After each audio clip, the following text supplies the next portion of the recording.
بسم اللہ الرحمن الرحیم۔ پیارے دوستو السلام علیکم۔ ناظرین، سفیانی کا خروج، اس کی نقل و حرکت کی مکمل تفصیلات، شام، لبنان، اسرائیل، قدس، ایران وغیرہ پر اس کے اثرات، ان تمام باتوں کو جاننے کے لیے اس ویڈیو کو اینڈ تک ضرور دیکھیں۔ تمام علماء اس بات پر متفق ہیں کہ اس کی نسبت سفیانی سے اس لیے ہے کہ وہ ابو سفیان کی نسل سے ہوگا۔ روایات سے ملتا ہے کہ اس کی تعلیم و ثقافت مغربی ہوگی۔ ہو سکتا ہے کہ وہ مغربی ممالک میں ہی پلا بڑا ہو۔ ایک مرسل روایت میں درج ہے کہ سفیانی روم کے ممالک سے آئے گا، حالانکہ وہ نصرانی بن کر آئے گا۔ اس کی گردن میں صلیب ہوگی، وہ ایک قوم قبیلہ سے تعلق رکھتا ہوگا۔ اس کی حرکت انتہائی تیز، سخت، خونی اور ڈرامائی انداز کی ہوگی۔ بڑی طاقتوں میں جنگ چھڑنے کے واضح آثار ہوں گے۔ شام کی حالت انتہائی نازک، اور روایات میں اس بات کو اس طرح سے تعبیر کیا گیا ہے کہ وہ فلسطین کے فتنہ میں اس حد تک الجھ چکا ہوگا جس طرح مشق میں پانی کو ہلا دیا جائے۔ شام اس سیاسی بحران سے کمزور ہو چکا ہوگا اور تقسیم کے مراحل میں ہوگا۔ سب سے اہم بات یہ ہوگی کہ روم اور یہود دیکھ رہے ہوں گے کہ اسلامی لہر عروج پر ہے۔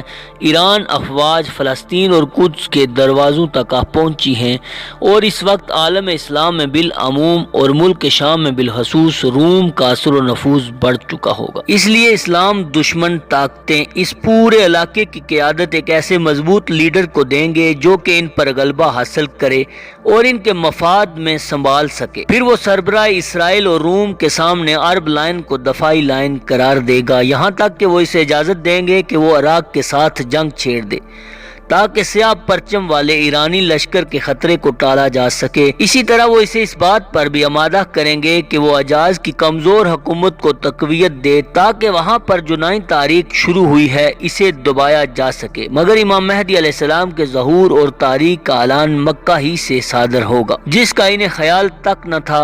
احادیث میں یہ امور جس وضاحت کے ساتھ ہیں، یہ اس بات کو سمجھنے میں مدد دیتے ہیں کہ سفیانی کی حرکت کتنی تیز اور خونی ہوگی۔ امام علیہ السلام فرماتے ہیں کہ سفیانی کا خروج حتمی ہے، جو شروع سے لے کر آخر تک 15 مہینوں پر محیط ہوگا۔ ان میں سے 6 ماہ میں وہ جنگ کرے گا اور کور خمس یعنی دمشق، اردن، حلب وغیرہ پر اپنا قبضہ جما لے گا۔ اس کے پاس 9 مہینے ہوں گے اور ان میں سے ایک دن بھی زیادہ نہ ہوگا۔ حدیث میں اس کی حرکت و وقت کو بھی معین کیا گیا ہے کہ وہ ماہ رجب میں شروع ہوگی۔ امام علیہ السلام سے روایت ہے کہ یہ بات حتمی ہے کہ سفیانی کا خروج ماہ رجب میں ہوگا۔ اس کا مطلب یہ ہے کہ اس کا خروج امام مہدی علیہ السلام کے ظہور سے 6 ماہ پہلے ہوگا۔ ملک کے شام پر سفیانی کا قبضہ امام مہدی علیہ السلام کے ظہور سے پہلے ہو جائے گا، اور یہی بات اس کے لیے موقع فراہم کرے گی کہ وہ اپنے لشکر کو عراق بھیجے اور پھر وہاں سے حجاز، تاکہ امام مہدی علیہ السلام کی حرکت کو دبایا جا سکے۔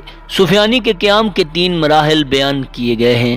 اس کا غلبہ پہلے 6 ماہ میں ہوگا، دوسرا مرحلہ عراق اور حجاز میں جنگ ہوگا، تیسرے مرحلے میں وہ عراق اور حجاز سے واپس لوٹے گا تاکہ امام مہدی علیہ السلام کے لشکر کی پیش قدمی کی وجہ سے اپنا دفاع کر سکے اور اپنے آقاؤں کی آرزو کو پورا کر سکے، اور اس طرح توسیع طلبی کا منصوبہ ختم کر کے دفاعی پوزیشن میں آ جائے گا۔ حدیث میں ایک اور بات دیکھی جا سکتی ہے کہ سفیانی کی جنگیں پہلے 6 ماہ میں ہوں گی، یہاں تک کہ شام پر اس کا مکمل غلبہ اور تسلط ہو جائے گا، لیکن اس کی طبی حرکت سے یہ بات سمجھی جا سکتی ہے کہ یہ 6 مہینے بھاری عسکری کارروائیوں سے بھرپور ہوں گے، یہاں تک کہ وہ اپنے غلبے کو مضبوط کر لے گا۔ اپنی مہم اور آنے والے 9 مہینوں میں عسکری مارکوں کے لیے وہ ہر قسم کے ہتھیاروں سے لیس بہت بڑی فوج بنا لے گا۔ پہلے 6 مہینوں میں جہاں وہ داخلی طور پر اصحب اور ابقہ سے جنگ لڑے گا، وہیں پر لبنان اور اردن کی معارض طاقتوں سے بھی جنگ کرے گا اور ان علاقوں کو شام میں شامل کر لے گا۔ اس وقت امام مہدی علیہ السلام کے مقابلے میں سفیانی رومی اور یہودی ہوں گے۔